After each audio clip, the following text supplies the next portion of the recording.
भगवान राम अपनी पत्नी सीता और अपने छोटे भाई लक्ष्मण के साथ वन में जीवन व्यतीत कर रहे थे, तभी लंकापति रावण ने उनकी पत्नी सीता का हरण कर लिया। भगवान राम और उनके भाई लक्ष्मण माता सीता की खोज के लिए दर दर भटक रहे थे, तब उनकी मुलाकात भगवान शिव के वानर अवतार हनुमान जी से हुई।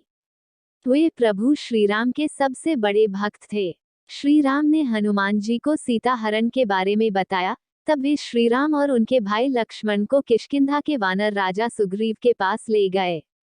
वहां श्रीराम की वानर राज सुग्रीव के साथ मित्रता हो गई। सुग्रीव ने अपने भाई बाली के बारे में श्रीराम को बताया, जिसने सुग्रीव के राज्य तथा उनकी पत्नी को उनसे छीन लिया था। वह बहुत ही बलशाली था। तब श्रीराम ने बाली का वध कर सुग्रीव को उनका राज्य एवं उनकी पत्नी को सम्मान सहित सौंपा।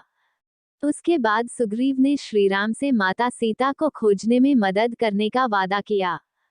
श्रीराम और उनके भाई लक्ष्मण, सुग्रीव और उनकी सेना को साथ लिए माता सीता की खोज करने के लिए चल पड़े। माता सीता की खोज करते करते वे सभी समुद्र तट पर पहुंच गए। वहां उन्होंने देखा कि दूर दूर तक सिर्फ समुद्र ही नजर आ रहा है। ऐसे में माता सीता की खोज कैसे होगी? तभी हनुमान जी ने भगवान श्रीराम से कहा, प्रभु मुझे भगवान ब्रह्मा द्वारा कुछ शक्तियां प्राप्त हुई है, जिससे मैं हवाई रास्ते से समुद्र की दूसरी ओर जाकर माता सीता का पता लगाकर आ सकता हूँ। तब श्रीराम ने हनुमान को अपनी एक अंगूठी देते हुए कहा कि हनुमान, यह अंगूठी सीता को दे देना और उनसे कहना कि वे जल्द ही लंका पहुंच जाएंगे और उन्हें रावण के बंधन से मुक्त करा देंगे। यह कहकर श्रीराम ने हनुमान जी को लंका जाने की आज्ञा दी और वे लंका की ओर चल दिए। इसी बीच उन्हें 3 राक्षसियों का भी सामना करना पड़ा, जिन्हें रावण ने तैनात किया था। उनसे युद्ध कर उनका वध किया और वे लंका पहुंच गए। हनुमान जी लंका पहुंचकर माता सीता की तलाश करने लगे और तलाश करते करते वे अशोक वाटिका पहुंचे। वहां उन्होंने देखा कि माता सीता एक पेड़ के नीचे बैठी श्रीराम से मिलने के लिए दुखी हैं। यह देखकर हनुमान जी माता सीता के पास गए और उन्हें श्रीराम के बारे में बताया।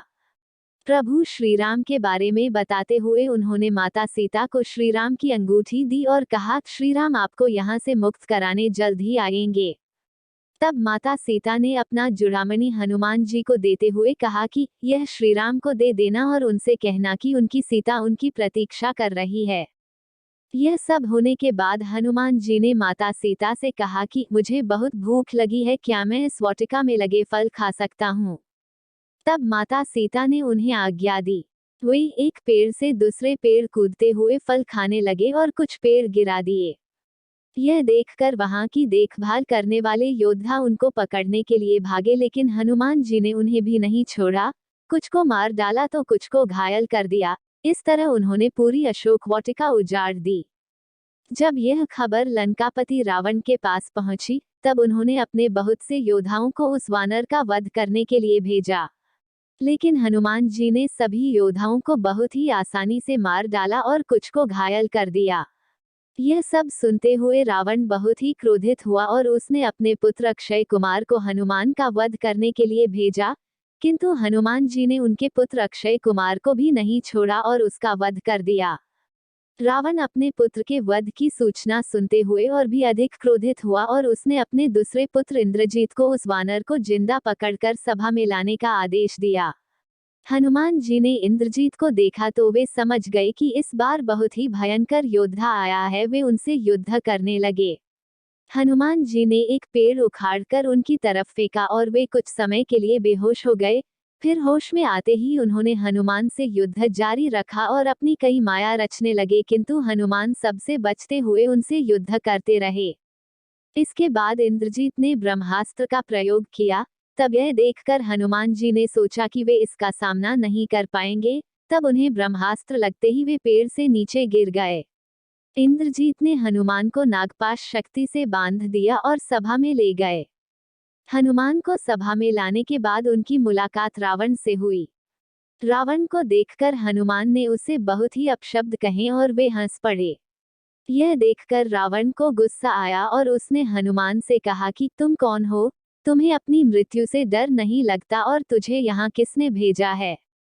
तब हनुमान जी ने उससे कहा, मुझे उन्होंने भेजा है, जो इस सृष्टि के पालन करता है, जिन्होंने शिवजी के महान धनुष को तोड़ा, जिन्होंने बाली जैसे महान योद्धा का वध किया और जिनकी पत्नी का तुमने छल पूर्वक हरण किया है। हनुमान जी ने रावण से कहा कि तुम प्रभु श्री राम से क्षमा मांग लो, उनकी पत्नी माता सीता को सम्मान के साथ वापस कर दो और लंका पर शांति से राज्य करो।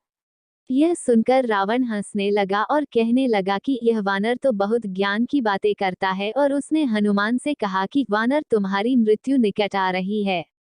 हनुमान जी ने रावण से कहा कि मेरी नहीं, तुम्हारी मृत्यु निकट आ रही है। यह सुनकर रावण क्रोधित हुआ और उसने अपने योद्धाओं को हनुमान का वध करने का आदेश दिया और सभी उठ खड़े हुए। रावण के भाई विभीषण ने उन्हें रोकते हुए रावण से कहा कि यह दूत है और किसी दूत को सभा में मार डालना नियमों के खिलाफ है। रावण ने उन्हें रोका और सभी से पूछा कि इसे क्या सजा दी जाए। उनमें से एक योद्धा में कहा कि वानरों को अपनी पूंछ बहुत प्यारी होता है, क्यों ना इसकी पूंछ में कपड़ा लपेट कर तेल डालकर आग लगा दी जाए। रावण ने हनुमान की पूंछ पर आग लगाने का आदेश दिया। हनुमान की पूंछ पर कपड़ा लपेटा जाने लगा, किंतु उनकी पूंछ लंबी होती चली गई। राज्य का सारा तेल और कपड़ा उनकी पूंछ में ही लग गया। फिर जैसे तैसे उनकी पूंछ में आग लगा दी और उन्हें छोड़ दिया। हनुमान जी की पूंछ में आग लगते ही उन्होंने एक महल से दूसरे महल कूदते हुए पूरी लंका में आग लगा दी। सिर्फ एक विभीषण का महल छोड़कर उन्होंने पूरी लंका को जला डाला, जिससे पूरा नगर जलकर राख हो गया। फिर उन्होंने समुद्र में जा अपनी पूंछ की आग बुझाई और वापस लौट गए। इस तरह लंका दहन की कहानी समाप्त हो गई।